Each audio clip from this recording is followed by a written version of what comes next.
Hello friends, न्यायाधीश एक career.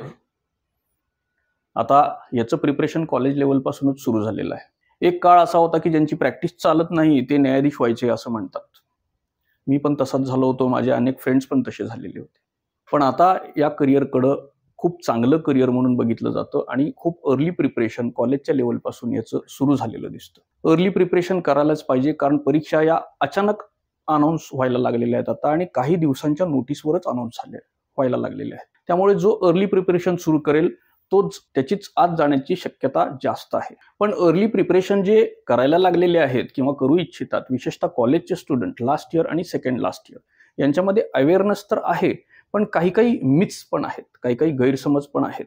तर प्रॉमिनंट मिथ्स असे आहेत की मी इलिजिबल आहे का नाही, प्रत्येक सब्जेक्ट पहिल्या प्रयत्नामध्ये पास व्हायला पाहिजे, याचा अर्थ काय, मला LLM असायला पाहिजे का, माझी प्रॅक्टिस खूप मोठी असायला पाहिजे का, मला इंग्लिश यायला पाहिजे का, मला सगळेच केस लॉ माहीत असायला पाहिजेत का, या आणि अशाच गोष्टींच्या क्लॅरिटीसाठी अकॅडमीतर्फे JMFC ॲज अ करिअर हा वेळोवेळी सेमिनार, फ्री सेमिनार रादर, आयोजित केला जातो. तर अशाच एका सेमिनारमध्ये आपण भेटू 15 ऑगस्ट आणि 18 ऑगस्ट ऑफलाईन आणि ऑनलाईन मोडमध्ये.